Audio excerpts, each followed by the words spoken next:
YouTube ಒಂದರಲ್ಲಿ ಪಾಕ್ ಪರವಾದಂತ ವಿಡಿಯೋಗಳನ್ನ ಆಗಿಂದಾಗೆ ಹಾಕೋದು, ಪಾಕ್ ಪರವಾದಂತ ಸುದ್ದಿಯನ್ನ ಬಿತ್ತರಿಸೋದು.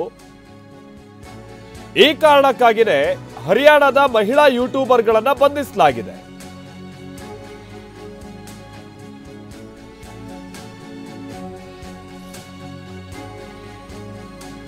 ಗುಜಾಲಾ, ಜ್ಯೋತಿ ರಾಣಿ ಇಬ್ರು ಯೂಟ್ಯೂಬರ್ಗಳು, ಇವರಿಬ್ರು ಬಂಧಿತ ಯೂಟ್ಯೂಬರ್ಗಳು.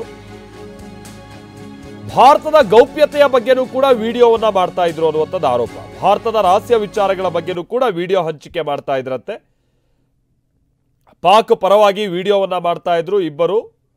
ಜೊತೆಗೆ ಭಾರತದ ಕೆಲ ಗೌಪ್ಯ ವಿಚಾರಗಳನ್ನ ಕೂಡ ಬಹಿರಂಗಪಡಿಸ್ತಾ ಇದ್ರಂತೆ. ಈಗಿಬ್ರು ಕೂಡ ಲಾಕ್ ಆಗಿದ್ದಾರೆ.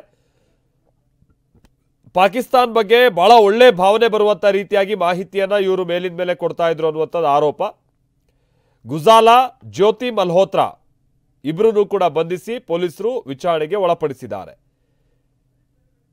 ಹರೀಶ್ ನಮ್ಮ ಪ್ರತಿನಿಧಿ ಇದಕ್ಕೆ ಸಂಬಂಧಪಟ್ಟಂಗೆ ಮತ್ತಷ್ಟು ಡೀಟೇಲ್ಸ್ ಅನ್ನ ಕೊಡ್ತಾರೆ. ನಮ್ಮ ಜೊತೆಗೆ ನೇರ ಸಂಪರ್ಕದಲ್ಲಿ ಜಾಯಿನ್ ಆಗ್ತಾ ಇದ್ದಾರೆ. ಹರೀಶ್, ಆದ್ರೆ ಭಾರತದ ಯಾವ ತೆರನಾದ ಗೌಪ್ಯ ಮಾಹಿತಿಗಳನ್ನ ಇವರು ಬಿತ್ತರಿಸ್ತಾ ಇದ್ರು ಅನ್ನುವಂಥದ್ದು ಆರೋಪ. ಆಮೇಲೆ ಇವ್ರ ಹಿನ್ನೆಲೆ ಏನು, ಪಾಕಿಸ್ತಾನ್ ಪರವಾಗಿ ಸುದ್ದಿ ಮಾಡ್ತಾ ಇದ್ದಿದ್ದು, ಇದರ ಉದ್ದೇಶ ಏನು, ಏನ್ ಕತೆ ಹರೀಶ್? ಹೌದು ಮಾಲ್ತೇಶ್, ಬಹು ಮುಖ್ಯವಾಗಿ ಆಪರೇಷನ್ ಸಿಂಧೂರ ಕಾರ್ಯಾಚರಣೆಯ ಬಳಿಕ ಈ ತರದ ಗೂಢಚಾರಿಕೆ ಯಾರ್ಯಾರು ಮಾಡ್ತಿದ್ರು ಅವರನ್ನ ಪತ್ತೆ ಹಚ್ಚುವಂತ ಕೆಲಸವನ್ನ ಮಾಡಲಾಗ್ತಿದೆ. ಗುಜರಾತ್ನಲ್ಲೂ ಕೂಡ ಇಬ್ಬರನ್ನ ಬಂಧಿಸಲಾಗಿತ್ತು. ಅನಂತರ ನಿನ್ನೆ ಕೂಡ ಹರಿಯಾಣದ ದೇವೇಂದ್ರ ಸಿಂಗ್ ಎಂಬಾತನನ್ನು ಕೂಡ ಬಂಧಿಸಲಾಗಿತ್ತು. ಇವತ್ತು ಕೂಡ ಜ್ಯೋತಿ ರಾಣಿ ಅನ್ನುವಂಥ ಓರ್ವ ಮಹಿಳೆಯನ್ನು ಕೂಡ ಬಂಧಿಸಲಾಗಿದೆ.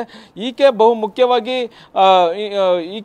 ಒಂದು ಯೂಟ್ಯೂಬ್ ಚಾನಲ್ ಅನ್ನು ಕೂಡ ಓಪನ್ ಮಾಡ್ಕೊಂಡಿದ್ಲು. ಯೂಟ್ಯೂಬ್ ಚಾನಲ್ ಮೂಲಕ ಈಕೆ ವಿಡಿಯೋನ ಮಾಡ್ತಾ ಇದ್ದು. ಅದು ಮುಖ್ಯವಾಗಿ 2023ರಲ್ಲಿ ಈಕೆ ಪಾಕಿಸ್ತಾನಕ್ಕೆ ಹೋಗಿದ್ಲು. ಟ್ರಾವೆಲ್ ವಿತ್ ಜೋ ಅನ್ನುವಂತಹ ಒಂದು ಚಾನಲ್ ಹೆಸರು. ಇಲ್ಲಿ ಬಹುಮುಖ್ಯವಾಗಿ ಪಾಕಿಸ್ತಾನಕ್ಕೆ ಹೋಗಿ ಪಾಕಿಸ್ತಾನದಲ್ಲಿ ಇರ್ತಕ್ಕಂತಹ ಒಂದಷ್ಟು ಪ್ರದೇಶಗಳು ಮತ್ತೆ ಅಲ್ಲಿನ ಸಾಂಸ್ಕೃತಿಕ ಚಟುವಟಿಕೆಗಳ ಬಗ್ಗೆ, ಅಲ್ಲಿನ ವೈವಿಧ್ಯತೆ ಬಗ್ಗೆ ಶೂಟ್ ಮಾಡಿ ಅದನ್ನ ತನ್ನ ಯೂಟ್ಯೂಬ್ ಚಾನಲ್ ಅಲ್ಲಿ ಬಿತ್ತರಿಸಿದ್ಲು. ಇದೇ ಸಂದರ್ಭದಲ್ಲಿ ಕೂಡ ಅಲ್ಲಿಗೆ ಹೋದಂತ ಸಂದರ್ಭದಲ್ಲಿ ಅಲ್ಲಿ ಪಾಕ್ನ ಕೆಲವು ಅಧಿಕಾರಿಗಳು ಪರಿಚಯ ಆಗಿದ್ದಾರೆ ಅನ್ನುವಂತ ಮಾಹಿತಿ ಸಿಗ್ತಾ ಇದೆ. ಆಕೆ ತನ್ನ ಹಿಸ್ಸಾರ್ಗೆ ಬಂದಂತ ಸಂದರ್ಭದಲ್ಲಿ ಮತ್ತೆ ಇಲ್ಲೂ ಬಂದು ಕೂಡ ಪಾಕಿಸ್ತಾನದ ಪರವಾಗಿ ಈಕೆ ಒಂದಷ್ಟು ವಿಡಿಯೋಗಳನ್ನ ಮಾಡ್ತಾ ಇದ್ಲು. ಮತ್ತೆ ಪಾಕಿಸ್ತಾನದ ಪರ ಒಳ್ಳೆ ಅಭಿಪ್ರಾಯ ಬರುವಂತೆ ಈಕೆ ವಿಡಿಯೋಗಳನ್ನ ಮಾಡ್ತಾ ಇದ್ರು ಅನ್ನುವಂತಹ ಮಾಹಿತಿ ಸಿಗ್ತಾ ಇದೆ. ಅಷ್ಟೇ ಅಲ್ಲದೆ ಇಲ್ಲಿ ಪ್ರಮುಖವಾಗಿ ಭಾರತೀಯ ಸೇನೆಯ ಮಾಹಿತಿ ಮತ್ತೆ ಹರಿಯಾಣ ಮತ್ತೆ ಆ ಕಡೆ ಈ ಕಡೆ ಸುತ್ತಮುತ್ತ ಇರ್ತಕ್ಕಂತಹ ಸೇನಾ ನೆಲೆಗಳ ಮಾಹಿತಿ, ಸೇನೆಯ ಏನು ಚಲನವಲನಗಳು ಎಲ್ಲವನ್ನು ಕೂಡ ಮಾಹಿತಿಯನ್ನ ಆಕೆ ಕೊಡ್ತಾ ಇದ್ಲು ಅನ್ನುವಂತಹ ಮಾಹಿತಿ ಸಿಗ್ತಾ ಇದೆ. ಹೀಗಾಗಿ ಆಕೆ ಮತ್ತು ಆಕೆಯ ಸ್ನೇಹಿತೆಯನ್ನ ಬಂಧಿಸಿರ್ತಕ್ಕಂಥದ್ದು. ಬಹು ಮುಖ್ಯವಾಗಿ ಇವರಿಬ್ಬರು ಕೂಡ ಪಾಕಿಸ್ತಾನದ ಪರವಾಗಿ ಒಂದಷ್ಟು ಮಾಹಿತಿಯನ್ನ ಕಲೆ ಹಾಕಿ ಕೊಡ್ತಾ ಇದ್ರು. ಮತ್ತೆ ಇಂಡಿಯಾದಲ್ಲಿ ಸರ್ಕಾರ ಏನ್ ಮಾಡ್ತಾ ಇದೆ, ಮತ್ತೆ ಇಲ್ಲಿನ ಜನರ ಅಭಿಪ್ರಾಯ ಏನಿದೆ, ಬಹು ಮುಖ್ಯವಾಗಿ ಸೇನೆಯ ಚಲನವಲನಗಳು ಹೇಗಿದೆ, ಇವೆಲ್ಲದರ ಮಾಹಿತಿಯನ್ನು ಆಕೆ ಕೊಡ್ತಾ ಇದ್ಲು ಅನ್ನುವಂಥ ಮಾಹಿತಿ ಇದೆ.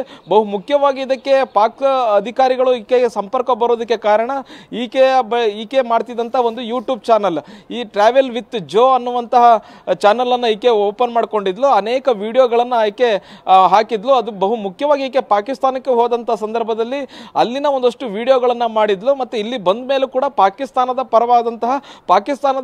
ಪರವಾಗಿ ಒಳ್ಳೆಯ ಅಭಿಪ್ರಾಯ ಬರುವಂತಹ ವಿಡಿಯೋಗಳನ್ನ ಭಾರತದಲ್ಲಿ ಮಾಡ್ತಾ ಇದ್ಲು ಅನ್ನುವಂತಹ ಮಾಹಿತಿ ಇದೆ. ಹಾಗೆ ಭಾರತದಲ್ಲಿ ಆಕೆ ಗೂಢಚಾರಿಕೆಯನ್ನು ಕೂಡ ಮಾಡಿದ್ಲು ಅನ್ನುವಂತಹ ಮಾಹಿತಿಯ ಮೇರೆಗೆ ಈಗ ಆಕೆ ಬಂಧಿಸಲಾಗಿರುವಂತದ್ದು. ಮತ್ತೆ ಹೆಚ್ಚಿನ ತನಿಖೆಯನ್ನು ಕೂಡ ಮಾಡ್ತಾ ಇದ್ದಾರೆ Maltesh. Okay, thank you Harish.